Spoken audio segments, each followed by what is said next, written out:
Movie शुरू पहाड़ों से होती है जहाँ एक कपल बेकी और उसका हस्बैंड डैन को देखते हैं जो पहाड़ पर चढ़ रहे हैं। इनकी अभी अभी शादी हुई थी। दोनों अपनी जिंदगी में बहुत खुश थे। इनको पहाड़ों पर चढ़ने का बहुत शौक था। ये कह लें कि इनमें एक जुनून था और यही जुनून इनको खतरनाक इलाकों में ले जाता है। यहाँ इनके साथ बेकी की दोस्त भी थी जिसको हमेशा से खतरों से खेलने का बहुत शौक था। ये तीनों अपने लिए हर बार एक नया खतरा ढूंढते थे। अब पहाड़ पर चढ़ते हुए डैन का हाथ एक परिंदे के घोंसले पर लग जाता है। वो परिंदा जब इसके डर से उड़ता है जिससे डैन का बैलेंस खराब हो जाता है और वो रस्सी से लटक गया था और चाहकर भी वो अब ऊपर नहीं आ सकता था। यहाँ बेकी और उसकी दोस्त उसको बचाने की पूरी कोशिश करती हैं पर वो उसको नहीं बचा पाती और आखिरकार वो नीचे गिरकर मर जाता है। जिसके बाद हमें 1 साल बाद का सीन दिखाया जाता है। बेकी अभी भी अपने हस्बैंड की मौत के गम में थी और उसने अभी तक अपने पास डैन की अस्थियों यानी उसकी जली हुई हड्डियों को रखा हुआ था और साथ ही साथ वो अब शराबी भी बन गई थी जिस वजह से उसकी जिंदगी पूरी तरह खराब हो रही थी। बेकी के डैड अपनी बेटी की ऐसी हालत देखकर काफी ज्यादा परेशान थे, इसीलिए बहुत टाइम के बाद वो उसके सबसे अच्छे दोस्त को बुलाते हैं जिसका नाम हंटर था, जो इसके और इसके हस्बैंड डैन के साथ पहाड़ों पर चढ़ाई किया करती थी। अपने हस्बैंड की मौत के बाद वो अपनी दोस्त से 1 साल बाद मिली थी। उसकी दोस्त हंटर कहती है, चलो ना हम दोबारा से कहीं चढ़ाई करते हैं, हमारा तो ये शौक था ना, तुम मेरे साथ चलो, तुम्हें अच्छा लगेगा। वो उसको एक पुराना टावर दिखाती है जो 2000 फीट लंबा था और ये टावर सहरा में था। वो कहती है, तुम मेरे साथ वहाँ जाना जहाँ पर जाकर तुम अपने हस्बैंड की राख को ऊपर से बखेर देना, तुम्हें अच्छा लगेगा और उसकी आत्मा को भी सुकून मिलेगा। बेकी सब बातों के बारे में बहुत सोचती है और आखिरकार वो ये फैसला करती है कि वो हंटर के साथ जाएगी। ये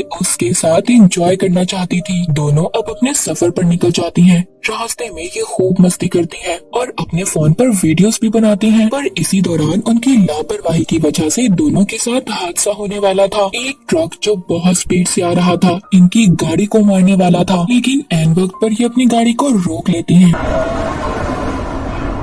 और सुकून का सांस लेती हैं कि ये बच गई और आगे बढ़ती हैं। ये दोनों अब अपनी मंजिल तक पहुंच गई थी। जाते हुए हंटर मरी हुई एक बकरी को भी देखती है जिसको परिंदे खा रहे थे। वो सभी परिंदों को उड़ाती है और उस बकरी की तस्वीर लेकर अपनी इंस्टाग्राम पर पोस्ट कर देती है, जिसके बाद वो टावर तक पहुंच जाती है। हंटर यहाँ पर वीडियो बनाती है। ये सब कुछ रिकॉर्ड कर रही थी। पहले तो इन्हें टावर की ऊंचाई देखकर बहुत डर लगता है। बेकी की हालत देखकर ऐसा लग रहा था कि वो बहुत डरी हुई है। हंटर कहती है, ओ कम ऑन यार, डरने की क्या जरूरत है, हम कर लेंगे। Let's do this. वो अपने आप को रस्सी से बांधती है और बेकी को भी। फिर ये ऊपर चढ़ना शुरू करती है, लेकिन बेकी ऊपर चढ़ते हुए सब महसूस कर रही थी। पुराने जंग लगे टावर और उसकी सीढ़ी की आवाज जब ये ऊपर चढ़ रही थी। बेकी को डर तो लग रहा था पर वो ऊपर चढ़ती रहती है। काफी ज्यादा ऊपर चढ़ने पर हंटर उसको बताती है कि हम आधे टावर पर चढ़ चुके हैं, यानी कि उन्होंने 1000 फीट को पूरा कर लिया था। वो इतनी ऊंचाई पर चढ़ गई थी जितनी आईफल टावर की ऊंचाई हो। यहाँ पर हवा भी बहुत तेज चल रही थी क्योंकि ये बहुत ज्यादा ऊंचाई पर थी और इन्होंने एक सीढ़ी को भी पकड़ लिया था। हंटर कहती है, बस थोड़ा सा दूर, हम लोग जल्द ही अपनी मंजिल तक पहुंच जाएंगे। पर बेकी जब नीचे देखती है कि वो इतने ऊपर आ गई है, उसको डर लगने लगा था। इस बात पर हंटर सीढ़ी को हिलाकर उसके साथ मजाक भी करती है जिससे वो बहुत डर जाती है। मगर अब आहिस्ता आहिस्ता इतने ऊंचे टावर पर ये दोनों चढ़ गई थी, लेकिन इसी दौरान इस टावर की सीढ़ी का एक पेच निकल जाता है जो इन्हें नहीं पता चलता। ये तो अपनी खुशी मनाने में लगी हुई थी। हंटर अपना ड्रोन कैमरा निकालती है और सब कुछ रिकॉर्ड करती है। बेकी भी अपने दोस्त के साथ खुश थी, पर हंटर यहाँ पर नहीं रुकती। वो टावर से लटक जाती है और बेकी से कहती है कि मेरी तस्वीर बनाओ और साथ ही साथ वो बेकी को भी ऐसा करने का कहती है। उसे डर तो लग रहा था पर अपने डर पर काबू पाते हुए वो हंटर की बात मान लेती है और लटक जाती है और लटक कर वो भी तस्वीर बनाती है, जिसके बाद हंटर उसको गले लगा लेती है। यहाँ पर बेकी अपने हस्बैंड की राख को हवा में उड़ा देती है। अब इसको कुछ सुकून मिला था और दोनों उसके बारे में याद करने लगती हैं। जब सब कुछ खत्म हो गया था ये वापस जाने का फैसला करती हैं। ये अपना सारा सामान पैक करती हैं। बेकी जैसे ही अपना बैग लेकर नीचे उतरती है, पुराने टावर की जंग लगी सीढ़ी टूट गई थी। बेकी लटक जाती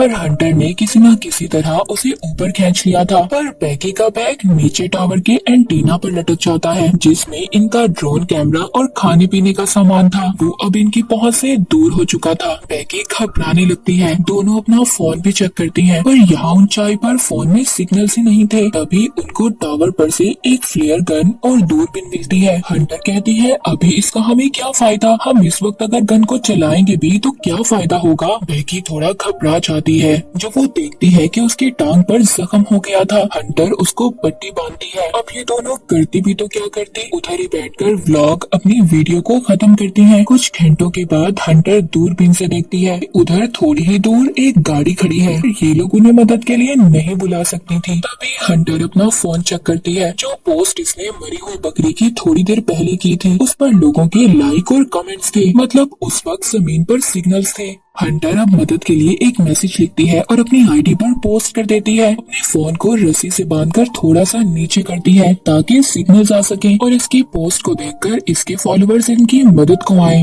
पर अभी भी फोन पर सिग्नल्स नहीं थे और इनका मैसेज भी पोस्ट नहीं हुआ था। अब खुद लटक कर फोन नीचे करने का फैसला करती है, लेकिन उनका मैसेज अभी भी पोस्ट नहीं होता। अब हंटर ये सोचती है कि वो अपने फोन को नीचे फेंक देगी, पर पहले ये उसे अपने जुराब में डालती है और फिर अपने जूते में, ताकि इसका फोन जमीन पर गिरने से टूटे ना। और फिर ये अपने फोन को नीचे फेंक देती है, जिससे कि जमीन पर सिग्नल्स आएंगे और इसकी पोस्ट तो सेंड हो ही जाएगी। हंटर जब दूरबीन से देखती है तो जमीन पर इसको एक आदमी और उसका डॉग नजर आता है, जो अपने फोन पर किसी से बात कर रहा था। इसीलिए यहाँ पर बैगी जल्दी से अपना जूता फेंक देती है ताकि वो आदमी कुछ नोटिस करे, मगर वो कुछ नहीं करता और चला जाता है। लेकिन बैगी यहाँ पर गन चलाने लगती है। हंटर उसको रोक देती है और कहती है, सूरज डूबने का इंतजार तो करो, हमें कोई ना कोई तो बचाने आएगा। रात हो गई थी। बैगी अपना वक्त गुजारने के लिए अपनी पुरानी वीडियोस देखती है, जिसमें वो अजीब बात नोटिस करती है कि हंटर उसको और उसके हस्बैंड को अजीब नजरों से देख रही थी। लेकिन तभी हंटर उसको फ्लेयर गन चलाने का बोलती है और साथ ही वो अपने फोन की लाइट को चलाकर इधर उधर करने लगती है। तभी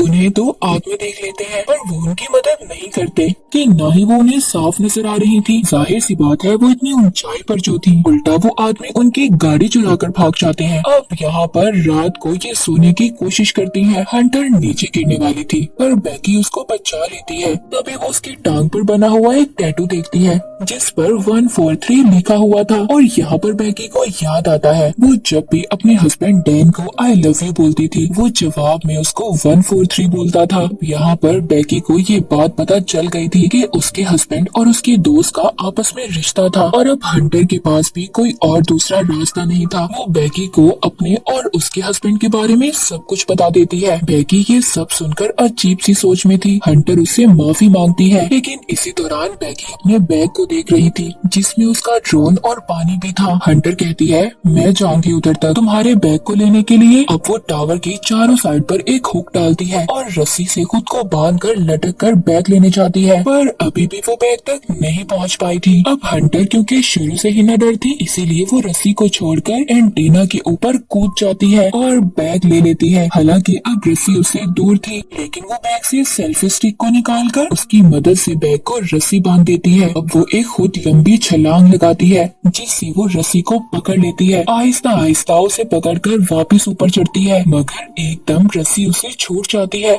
और वो नीचे गिर जाती है। बैगी ये देखकर रोने लगी थी, पर जब वो थोड़ा सा नीचे की तरफ देखती है तो हंटर लटकी हुई थी। मतलब वो अभी भी जिंदा थी, मगर अब उसके हाथ जख्मी हो गए थे। वो अब खुद से ऊपर नहीं आ सकती थी। बैगी अपनी पूरी ताकत लगाती है उसको ऊपर खींचने में। आखिरकार उसने अपने दोस्त को बचा लिया था। वो बैग से पानी निकाल कर पीती है, जिसके बाद वो एक नोट लिखती है और उसको ड्रोन पर लगाकर उड़ा देती है। मगर बदकिस्मती से जैसे ही वो थोड़ा सा आगे जाता है, उसकी बैटरी खत्म हो गई थी, जिस वजह से इन्हें उसको वापस बुलाना पड़ता है। अब रात हो गई थी। बैगी रात को देखती है कि उसकी दोस्त हंटर नीचे गिरकर मर चुकी है और उसकी लाश को परिंदे नोच नोच कर खा रहे हैं। पर जैसे ही वो जागती है, उसको पता चलता है ये तो सिर्फ उसका एक ख्वाब था। टावर के ऊपर चलती हुई लाइट को देखती है, तभी इसको आइडिया आता है कि वो ऊपर जाकर ड्रोन की बैटरी को चार्ज करेगी। अगली सुबह ये ऐसा ही करती है। बेकी ऊपर जाकर ड्रोन को चार्ज करती है और उस वक्त तक लटकी रहती है जब तक ड्रोन चार्ज ना हो जाए, जिसके बाद ये नीचे आती है। अब ये एक पेपर पर नोट लिखती है और उसको ड्रोन पर लगाकर उड़ा देती है। ये अपने ड्रोन को एक घर की तरफ भेजती है। इससे पहले ड्रोन घर तक पहुंच पाता गाड़ी से टकराकर टूट जाता है।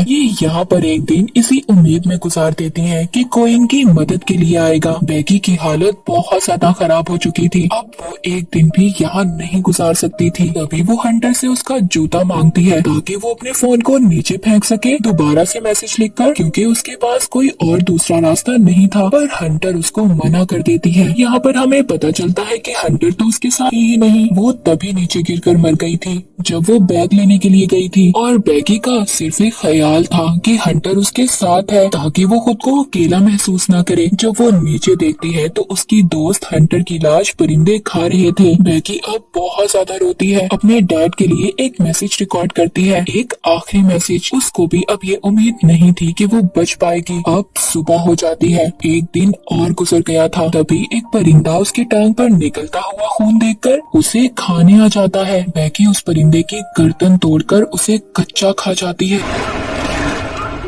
जिससे हमें पता चलता है कि वो भूख की वजह से तड़प रही थी। उसे खाने के बाद उसे एनर्जी, ताकत मिलती है। दूसरी तरफ इसके डैड अपनी बेटी के लिए बहुत ज्यादा परेशान थे। वो इसके बारे में पता करना चाहते थे कि आखिरकार उनकी बेटी है कहाँ पर। उधर बेकी अब हिम्मत कर नीचे उतरती है उस जगह पर जहाँ पर हंटर की लाश एंटीना पर लटकी हुई थी, और अपने फोन को हंटर के जूते में डालकर उसके पेट के साथ चिपकाकर हंटर को सॉरी बोलती है और नीचे फेंक देती है ताकि उसका फोन ना टूटे और उसके डैड को मैसेज मिल जाए। जिसके बाद हम कुछ घंटों बाद देखते हैं बेकी के डैड उस टावर के पास पहुंच गए थे, मगर जैसे ही वो वहां पर पड़ी हुई लाश को देखते हैं जो हंटर की थी, जिसको पुलिस वाले लेकर जा रहे थे, वो समझते हैं शायद उनकी बेटी मर गई। लेकिन बेकी उनको आवाज देती है, डैड। वो अपनी बेटी को देखते हैं तो सुकून का सांस लेते हैं कि उनकी बेटी जिंदा है। वो अपने डैड के गले लग जाती है। आखिरकार बेकी की कोशिशों और उसकी उम्मीदों ने उसे जिंदा रखा। और इसी के साथ ये मूवी यहीं पर खत्म हो जाती है।